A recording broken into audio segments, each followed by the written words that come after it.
এভাবে এভাবে মারাত্মক আসতেছে, মারাত্মক এ প্লাস। মাশাআল্লাহ, হাসি সুন্দর খুব। মানে আমি মনে হচ্ছে র‍্যাঙ্ক দিচ্ছি ইউনিভার্সিটির ভর্তি আর বড় ভাইরা। দেখেন কি আসছে, মনে হচ্ছে সেদিনের কথা মনে পড়ে। রেডি? হ্যাঁ, এইটা হচ্ছে আমাদেরকে সামনে আরেকটা বাবুদেরকে নিয়ে থ্যাংক ইউ সো মাচ। বুড়া বুড়ি হয়ে যাচ্ছে।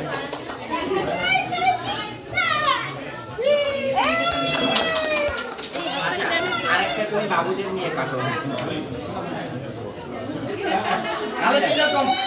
বাবা সবাই যাও। আমি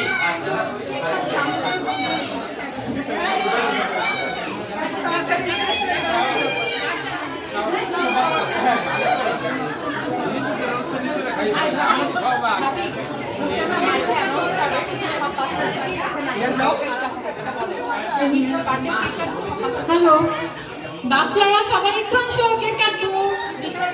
নিশার বার্থডে। রিয়া হ্যাপি বার্থডে গানটা দাও তো। এমিলিরা কোন আসো আসো আসো আঙ্কেল আসো। তুমিও যাও মা। রিহান কো রিহান আই কই যাই ইয়ে ও মাই গড, কিছু একটা হন ভাই। হ্যাঁ সর্বনাশ।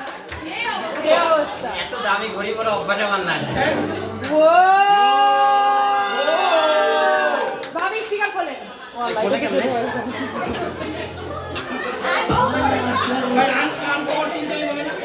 আচ্ছা ঠিক আছে।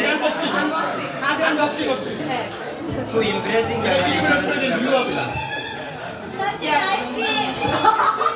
Nice taste, nice taste. ঘড়ি করে।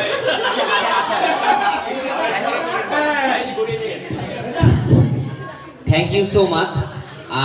আমি আসলে আশা করিনি যে এরকম প্রোগ্রামের পরে এত কষ্ট করে আনবে, কিন্তু ইন্টারেস্টিং ব্যাপার, ও কবে কিনছে জানি না, আমি 2 সপ্তাহ আগে ওর জন্য একটা চিঠি আর একটা গিফট রেডি করছি এবং গত 2 সপ্তাহ ধরে আমার ঘাড়ের ব্যাগে রাখছি, যাতে করে আমার বাসায় কেউ টের না পায়। এবং আমি রহিম ভাইরে বলছিলাম আমার যদি কোনো একটা গোপন গিফট আপনার বাসায় আসে তাহলে বাসায় রেখে দেবেন। রহিম ভাই ভাবছে আমার কোনো নায়িকা আছে অন্য জায়গায়, তো কোনো বান্ধবীর জন্য। শাওন একটু দাঁড়াও, আমি 2-3 দিন ধরে ব্যাগের মধ্যে রাখতেছি। কই কই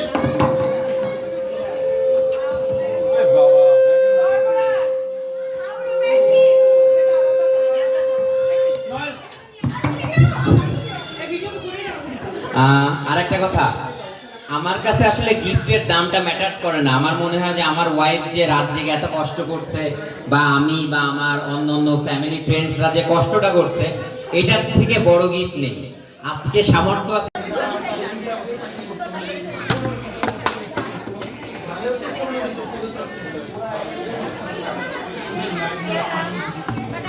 তো আমাদের খাওয়া দাওয়া পর্ব শেষ। এখন হচ্ছে সবাই গল্প গুজব নিয়ে ব্যস্ত, কেউ ছবি তোলা নিয়ে ব্যস্ত।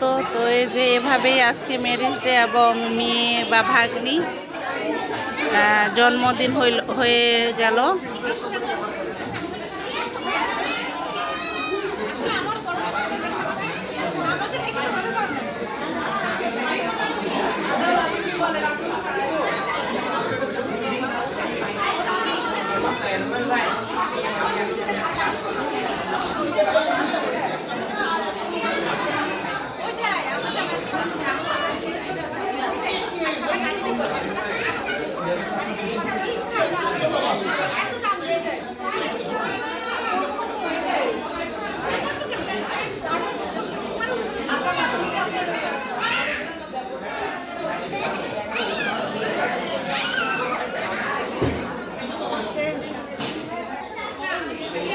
আসে নাই।